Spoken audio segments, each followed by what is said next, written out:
Alors on va quitter le Massif central pendant quelques instants, direction l'est de la France, le Massif du Jura et plus précisément la rivière du Doubs. Plutôt tranquille, plutôt sauvage, ça dépend des endroits. En tout cas, là-bas, chacun de leur côté, Jacques et Virginie ont créé 2 refuges. Et pour une fois, ces refuges ne sont pas placés en haut de la montagne, mais bien en bas de quelque chose, au creux d'une rivière. C'est exceptionnel, regardez.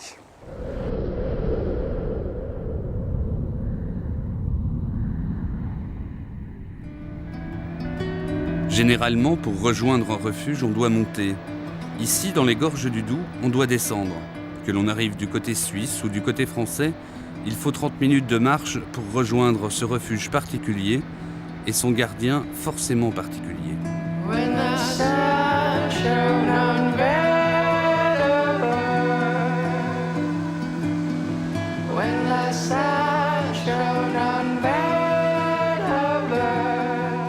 Les gens se disaient, mais il faut être fou pour venir s'installer au Châtelot, au bord du Doubs. Il faut être vraiment marginal, il faut aimer la solitude.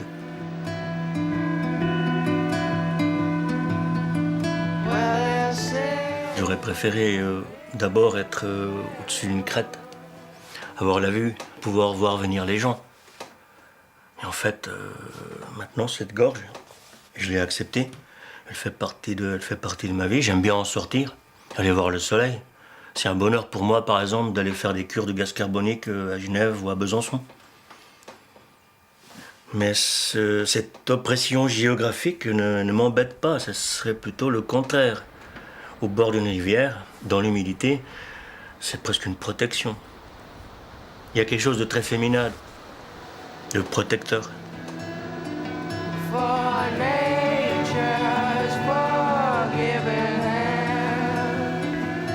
Moi, je préfère avoir peu de clientèle, mais avec laquelle je peux passer plus de moments et où on peut créer un rapport, une amitié, prendre le temps de discuter, de comprendre un peu mieux la nature et la nature humaine.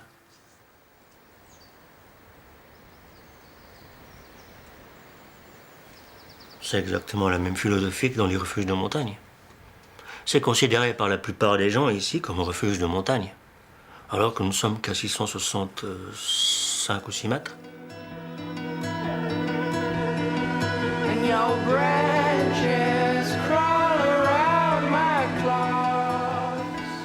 Je pense qu'ici, je ne suis pas venu pour fuir le monde.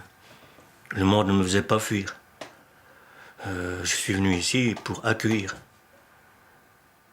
mes amis, dans un endroit moins policé, moins civilisé, donc plus libre. Accueillant, c'est-à-dire au sens propre du terme, avoir la possibilité, l'espace, pouvoir faire du bruit. Quelquefois, oui, hurler. Sa joie, sa colère, sa tristesse, sans être pris pour un barge.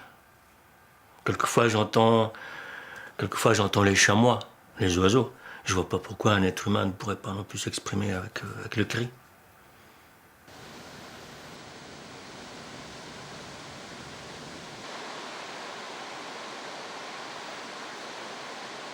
J'accepte l'ennui, et voilà, je m'ennuie. C'est presque devenu un privilège de m'ennuyer, devrais-je te dire. C'est-à-dire accepter le fait que je m'ennuie et ne pas le cacher. Ne pas détourner cet ennui pour passer tout de suite à autre chose.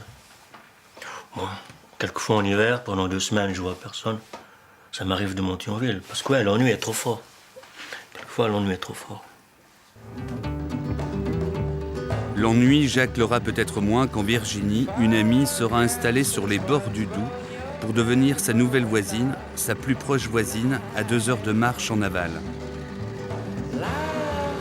Virginie vient de tout plaquer pour s'offrir chez Bonaparte un chalet buvette encore plus isolé que celui de Jacques.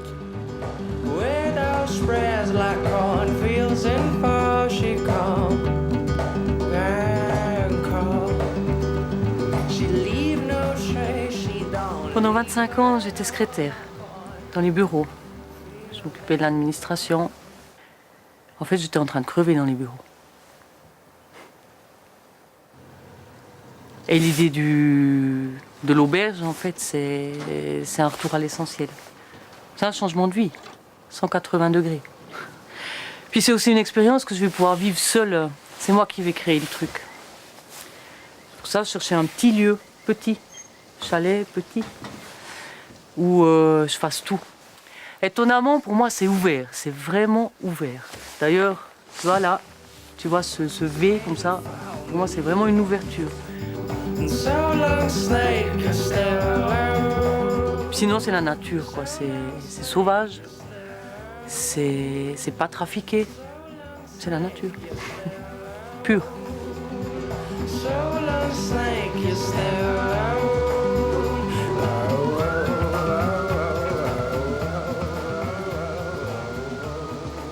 Jacques, on pourrait dire que c'est celui qui m'a fait connaître le Doubs et qui m'a appris à l'aimer. Il m'a fait découvrir ces gens, les gens du Doubs, la nature aussi. Et puis après, il m'a appris la débrouille. Quand t'as pas grand-chose, comment tu fais? T'as pas grand-chose, mais tu dois servir des clients, tu dois faire ton boulot, quoi. Et ben, il m'a montré comment ça marche. Ça c'est un des rôles que j'ai, quoi. C'est-à-dire de rassembler les gens autour du Doubs, quoi. Et ça me plaît, ça. Et j'espère que je vais y arriver. Moi, j'ai pas peur d'être seule avec moi-même. Au contraire, je me réjouis. Je me réjouis grandement. C'est une découverte aussi. Non, là, ça va être la vie, quoi. Ça va être la vie, je la sens, tu sais, elle est tripale, elle est profonde, quoi. Et c'est pas du virtuel. C'est pas du virtuel. Internet, tout ça. Sans électricité, Internet. Comment tu vas faire sans Internet? Mais je m'en fous.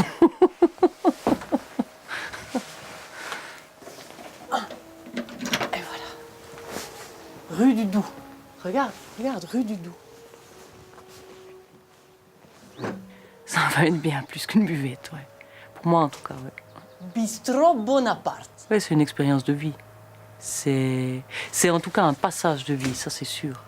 C'est un passage de vie qui aujourd'hui pour moi est un passage obligé. Enfin, il est obligé parce que c'est maintenant que ça se passe. C'est maintenant que ça se passe.